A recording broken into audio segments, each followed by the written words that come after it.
히말라야 설산에 할단새가 살고 있습니다. 이 새는 밤만 되면 눈보라 추위 속에서 떨면서 내일은 둥지를 만들어야지 울부짖습니다. 그러나 다시 햇살이 쏟아지면 간밤의 결심을 잊어버린 채 창공을 날아다닙니다.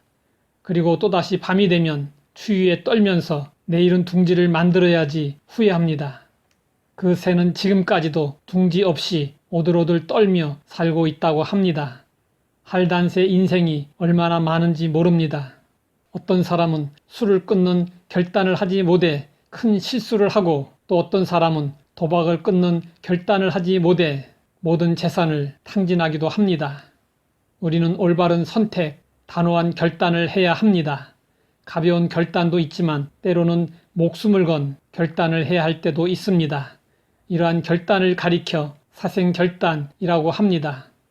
주전 49년 율리어스 시저는 주사위는 던져졌다며 군대를 이끌고 이탈리아의 국경인 루비콘 강을 건너 로마로 진격했습니다. 당시 로마를 장악하고 있던 폼페이우스에게 전쟁을 선포한 것입니다. 이때 시저는 루비콘 강을 건너 로마로 진입하면 돌아올 길이 없다는 것을 잘 알고 있었습니다. 그에게 주어진 길은 로마를 점령하거나 패하여 죽거나 둘 중에 하나였습니다. 그래서 시저는 비장한 결심으로 강을 건넜습니다. 그는 폼페이우스와의 전쟁에서 승리를 거두었고 로마 원로원에 세 마디의 유명한 보고를 했습니다. 그 세 마디는 왔노라, 보았노라, 이겼노라 였습니다. 목숨을 건 결단이 위대한 승리를 가져왔습니다. 누구에게나 결단해야 할 때가 있습니다. 에스더는 이방 나라의 왕비가 되었지만 자신의 민족을 구하기 위해 사생결단을 했습니다. 죽음을 무릅쓰고 왕 앞에 나아가기 전 에스더는 모르드게에게 이렇게 말했습니다. 이렇게 금식한 후에 규례를 어기고 왕에게 나아가리니 죽으면 죽으리이다.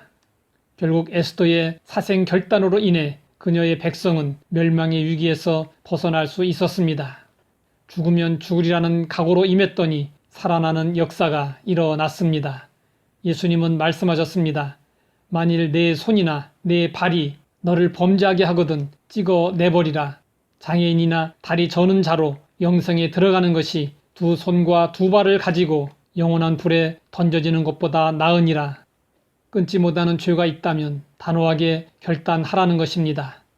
누드 화가였던 밀레는 전시회에 온 두 젊은이가 자신의 그림을 보면서 음단패설을 나누는 것을 보고 결단하여 아름다운 전원 풍경과 소박하게 살아가는 농부들의 모습을 화폭에 담았습니다. 이때 그린 그림이 바로 만종입니다.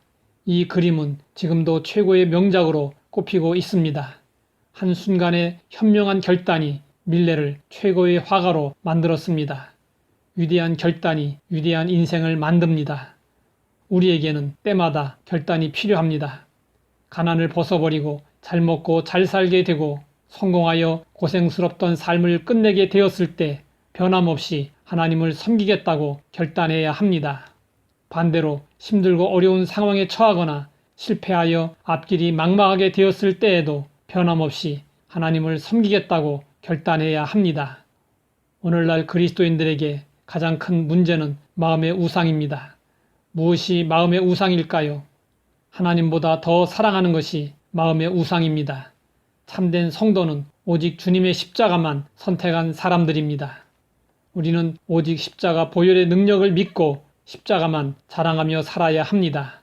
하나님의 사랑과 그리스도의 은혜를 생각하며 날마다 감사하며 살아야 합니다. 굳센 믿음의 결단이 우리의 삶을 새롭게 합니다. 하나님 아버지, 결단의 중요성을 알게 하시니 감사합니다. 신앙의 결단이 필요할 때 결단할 수 있는 용기를 주시옵소서. 예수님의 이름으로 기도드립니다.